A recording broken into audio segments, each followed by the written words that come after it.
Hello everyone. Today we will learn introduction to SQL, that is structured query language. It is also known as SQL. It is a standard language for accessing and manipulating databases.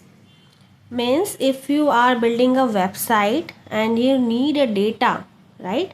So you will have to create a database on your own by using SQL. So what can SQL do? So SQL can execute the queries against database. SQL can retrieve data from database. SQL can insert records in a database. They can insert records in a database. SQL can update records in a database. SQL delete records in a database. SQL can create new tables in a database, and SQL can create new databases. SQL can create stored procedures in database. SQL can also create views in a database. SQL can set permissions on tables, procedures and views.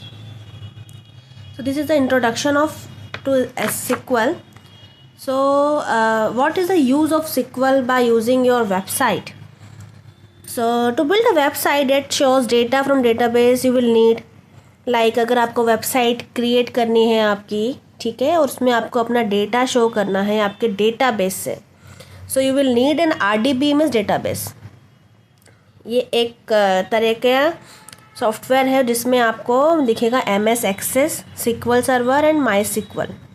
ठीक है, इससे आप अपने data को show कर सकते हैं आपके वेबसाइट पे. ठीक है, अगर आप server side scripting language use कर रहे हो लाइक PHP और ASP, तब भी आप SQL आप अपना यूज़ कर सकते हो. ठीक है. Third is to use SQL to get a data you want. Whatever data you want in your website, so you can use SQL. Okay, and for HTML, like in your website where you also using HTML, CSS, so it is also helping to use HTML, CSS to style the page. So what is RDBMS? BMS is standard for relational database management system. Is a basis for SQL and all modern databases systems such as MySQL Server, IBM DB2, Oracle, MySQL, Microsoft Access. So the data in RDBMS is stored in a database object called tables. ठीक है, इसका मतलब ये है कि अगर आपका जो RDBMS में डेटा है, जो भी आपके ऑब्जेक्ट्स हैं उसको बोलेंगे हम table. A table is a collection of related data entries such as consist of columns and rows. आपको पता ही है टेबल जो रहते हैं हमारे, उसमें हमारे हमेशा कॉलम्स एंड रोज होते हैं. ठीक है, अगर मान लो हमें कस्टमर्स नाम की एक टेबल है, उसमें से हमें सिलेक्ट करना है. सिलेक्ट फ्रॉम कस्टमर्स मीन्स हमें कस्टमर्स टेबल में से उसका डेटा चाहिए. तो हमारी जो क्वेरी रहेगी वो रहेगी सिलेक्ट, ठीक है, स्टार बोलते हैं इसको, हाइफन, सिलेक्ट फ्रॉम कस्टमर्स और एंड में हम लगाते हैं सेमीकोलन. सेमीकोलन का यूज़ क्यों होता है? क्योंकि अभी तो हम सिंगल क्वेरी रन कर रहे हैं. इन फ्यूचर अगर हमें एक से ज़्यादा क्वेरी रन करनी है तो जो सेपरेट चीज़ें हैं लाइक जो क्वेरीज हैं वो सेपरेटली रन हो, इसलिए सेमीकोलन का यूज़ करते हैं. और MySQL is not case sensitive. अगर आप चाहो तो इसको अपर केस में भी लिख सकते हो, select from customers, lower case में भी लिख सकते हो. ठीक है. अब हमारे पास जो कमांड्स हैं, मोस्ट इम्पॉर्टेंट है हम कौन सी कमांड कब यूज़ कर रहे हैं. जैसे मैंने लिखा है सिलेक्ट फ्रॉम कस्टमर्स मीन्स अब क्या होगा कि जो कस्टमर्स का डेटा है वो एक्सट्रैक्ट हो जाएगा. कहाँ से? डेटाबेस में से.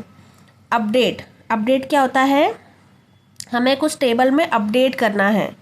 Update data in a database. Delete क्या होता है? Deletes data from a database. Insert into क्या होता है? Inserts new data into database. So ये आपको ये सब याद करने रहेंगे. ये सब जो सारे SQL कमांड्स हैं ये बहुत इंपॉर्टेंट हैं, ये आपको याद करने रहेंगे.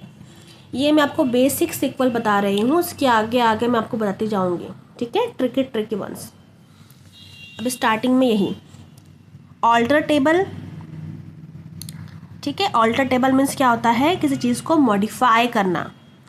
क्रिएट टेबल, अगर हमें कोई हमारे पास टेबल ही नहीं है, हमें क्रिएट करना है तो हम उसको क्रिएट कर सकते हैं। अब हमने उसको क्रिएट कर दिया लेकिन हमें उसमें कुछ और ऐड करना है तो वापस तो क्रिएट नहीं करेंगे, तो हम उसे लिखेंगे ऑल्टर टेबल। ठीक है। फिर ड्रॉप टेबल, हमें वो टेबल चाहिए ही नहीं, उसको बोलते हैं ड्रॉप टेबल। फिर आएगा क्रिएट इंडेक्स। क्रिएट इंडेक्स क्या होता है कि हमें अपना जो टेबल है उसमें सर्च करना है, उसको बोलते हैं क्रिएट इंडेक्स। ठीक है। ड्रॉप इंडेक्स मतलब हमें उसको वहाँ से डिलीट करना है, उसको बोलते हैं ड्रॉप इंडेक्स। ठीक है। आज के लिए इतना ही, बाकी मैं आपको कल क्वेरीज साथ में रन करते हुए दिखाऊंगी अपने सिस्टम में। Thank you.